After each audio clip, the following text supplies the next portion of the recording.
یاسر صاحب ہیں، کیا مختلف علماء کے پاس جا کر دین سیکھا جائے یا ایک عالم یا ایک جماعت سے دین سیکھا جائے، یعنی ایک فرقے سے منسلک رہا جائے یا ہر کسی فرقے کا علم حاصل کیا جائے؟ دیکھیے، اگر تو آپ میں اتنی ہمت ہے اور اتنا وقت ہے کہ آپ تمام سے علم حاصل کریں فبیہا، وہ ہے، میں تو نہیں روکوں گا. لیکن یہ کہ آج کل آپ کو معلوم ہے کہ اتنا ہی وقت اگر ہو کہ آپ اہل سنت ہے تو کم سے کم اہل سنت کے مطابق جو فقہ ہے اس کا علم آپ حاصل کیجئے. لیکن یہ کہ جو شخص کمپیریٹو اسٹڈی کرنا چاہے بہت اچھی بات ہے، ہمت کرے، دیکھے کہ ان میں کیا دلائل ہیں، ان کے پاس کیا دلائل ہیں. تو اس میں میری طرف سے کوئی رکاوٹ نہیں ہے. البتہ یہ کہ جہاں تک ایک فقہ کی پیروی ہے وہ یہ ہے کہ عام آدمی تو اس پر مجبور ہے، وہ کیا کرے گا؟ وہ کیسے کہہ سکتا ہے کہ اس معاملے میں حضرت امام شافعی کی رائے زیادہ قوی ہے اور امام ابو حنیفہ کی رائے کمزور ہے، اور اس معاملے میں ابو حنیفہ کی رائے زیادہ مضبوط ہے اور امام شافعی؟ کیسے فیصلہ کرے گا؟ تو اس کے لیے تو اس کے سوا کوئی چارہ نہیں ہے کہ وہ کسی ایک فقہ کے علماء سے اپنے لیے فتویٰ لے لیا کرے، اس لیے کہ وہ خود اپنی آنکھیں تو بند ہیں اس کی. لیکن جو صاحب وہ علم ہو، جو کہ خود جو چیزیں دیکھ سکتا ہو، قرآن اور حدیث اور سنت سے وہ استنباط کر سکتا ہو، تو اس کے لیے یہ لازم نہیں ہے. اس کے لیے ظاہر بات ہے کہ جسے تلفیق کہتے ہیں، میرے نزدیک اس میں کوئی حرج نہیں ہے کہ آپ کسی معاملے کے اندر اگر زیادہ کوئی رائے جو ہے امام مالک کی آپ کو پسند آیا، آپ اس پر عمل کر لیں. مثلا یہ کہ نماز میں امام کے پیچھے سورہ فاتحہ پڑھی جائے یا نہ پڑھی جائے. اب امام اگر فرض پڑھ رہا ہے تو کیا آپ بھی پڑھیں پیچھے؟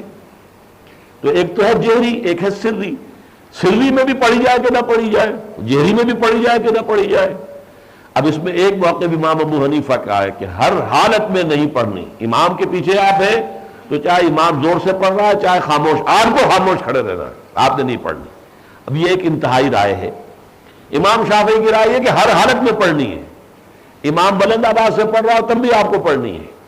اس لیے شافعی لوگ جو ہیں وہ جو ہر آیت کے اوپر رکتے ہیں تاکہ پھر اتنی دیر میں مقتدی بھی پڑھ لے الحمدللہ رب العالمین، تاکہ آپ نے بھی پڑھ لیا الحمدللہ رب العالمین الرحمن الرحیم، اب آپ بھی پڑھ لیں الرحمن الرحیم. ان کا انداز جو ہے نماز پڑھنے کا یہ ہوتا ہے، اور سری میں تو پڑھنا ہی ہے. امام مالک کی رائے جو ہے وہ معتدل ہے، میں نے وہ اختیار کی ہے، اور وہ یہ ہے کہ جہری نماز کے اندر تو آپ خاموش رہیں اور سنیں امام کی قرات کو، جو سری ہے اس میں آپ پڑھیں. یہ امام مالک کی رائے ہے. تو یہ امام مالک ہی کی ایک رائے جو ہے پھر مولانا اشرف علی تھانوی رحمۃ اللہ علیہ کو اختیار کرنی پڑی.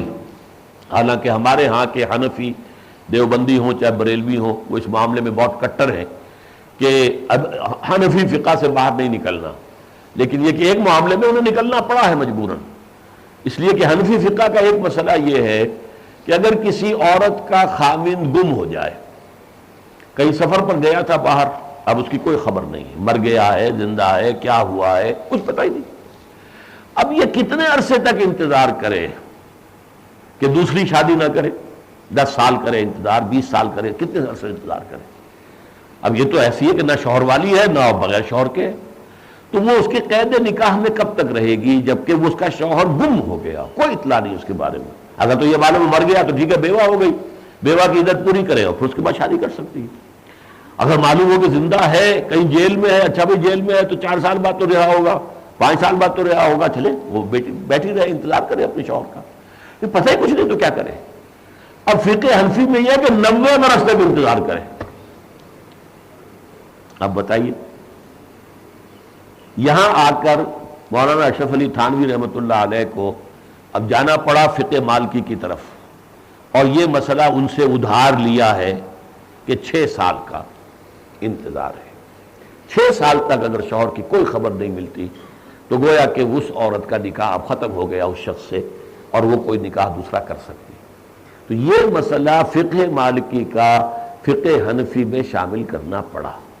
تو اسی پر قیاس کیا جا سکتا ہے، جہاں بھی اس طرح کے معاملات ہوں تو اس میں کوئی حرج نہیں ہے. پچھلی نشست